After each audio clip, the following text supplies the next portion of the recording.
Welcome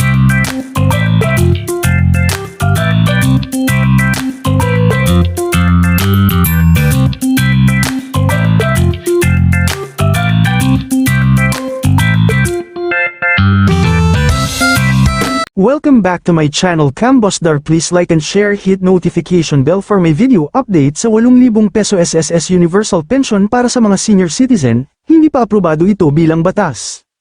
Sa ngayon walang batas na aprobado na nagbibigay ng 8,000 piso buwan-buwan na universal pension para sa lahat ng senior citizens, maging sila man ay may SSS, GSIS pension o wala. Ang kasalukuyang mga balita at talaan ng mga panukalang batas ay ganito ang sitwasyon. Isa, may panukalang Universal Social Pension na umuusad sa Kongreso. Ang House of Representatives ay nag-aproba ng substitute bill na magbibigay ng pension sa lahat ng senior citizens, hindi lang sa indigent, kahit may SSS o GSIS pension man o wala. Dalawa, ano ang nakapaloob sa bill sa kasalukuyang bersyon ng panukala? Lahat ng senior citizens ay makakatanggap ng least 1,000 piso kada buwan, regardless kung may iba pang pension sila.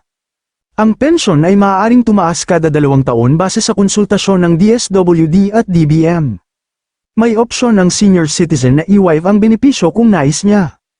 Tatlo, kasalukuyang proseso ang bill ay inaprubahan muna sa House Committee at ipapadala sa plenaryo para sa susunod na mga deliberation bago ito mapasa at maipadala sa Senado. Kailangang kumilos ang Senado at pagkatapos ay ang Pangulo bago ito maging batas. Ayon sa mga ulat, ang Senado ay mayroon pang hakbang na kailangang tapusin sa measure na ito.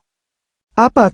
Anong halaga ang nakasaad sa mga panukala upang maging batas? Hindi pa malinaw kung magiging 8,000 piso ba ang buwan ng pension. Ang kasalukuyang House Bill ay nagmumungkahi ng minimum 1,000 piso, at pinag-uusapan pa ang iba pang detalye gaya ng dagdag halaga sa hinaharap. Wala pang formal na panukala o final na batas na nagtatakda ng universal pension na 8,000 piso.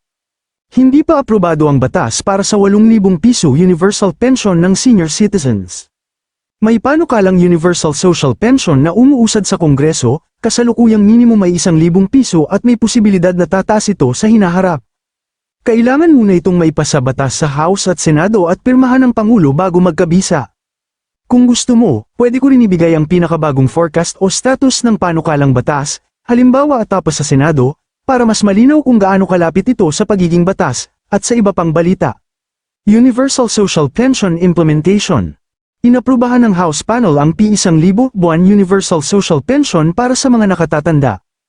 Ang Universal na Social Pension Bill na naaprubahan sa antas ng komite sa Kamara ay eksaktong kaparehong panukalang batas na inaprubahan ng 19th Congress bilang House Bill 10,423 sa ikatlo at huling pagbasa nito. Walang mga bagong probisyon na idinagdag. Itinutulak ng Kongreso ang isang Universal na Social Pension mula noong 2017 sa panahon ng 17th Congress. Ngunit ang panukalang batas ay naaprubahan at nilagdaan bilang batas noong Hulyo taong 2022, RA 11,916, ay limitado sa pagtaas ng social pension para sa mga mahihirap na senior citizen. Ang bagong inaprubahang panukalang batas ay nagpapalawak ng P1,000 buwanang pensyon para masakop ang lahat ng senior citizen na ginagawang tunay na universal ang programa. Nagbibigay din ito ng 3 taong transition period para bigyang daan ng National Commission of Senior Citizens, NCSC, naganap na umako sa patakaran at operational leadership sa Senior Citizens Pension Program. Ang panahon ng transisyon na ito ay naglalayong tiyakin ng maayos, ay handang-handa na pag-ako ng mga responsibilidad ng NCSC, na naaayon sa mandato nito bilang pangunahing pamahalaan kailan matatanggap ng senior citizens ang 1,000 piso universal pension kada buwan. Possible timeline. Note, estimation lang ito based sa normal lawmaking at implementation process, hindi pa ito official schedule. Stage 1, Senate approval, 1 hanggang 3 months, committee hearings, debates, at plenary voting sa Senado. Stage 2, Bicameral Conference Committee, around 1 month.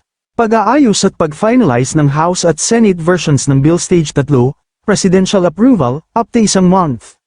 May hanggang 30 days ang Pangulo para pirmahan o i-veto ang bill. Stage 4, Implementing Rules and Regulations o IRR, 1 hanggang 3 months. DSWD at concerned agencies maglalabas ng guidelines kung paano ipapatupad ang pension. Stage 5, Budget Allocation at Start of Implementation, 3 hanggang 6 months. Kailangang may sama sa General Appropriations Act, National Budget, bago magsimula ang actual payout.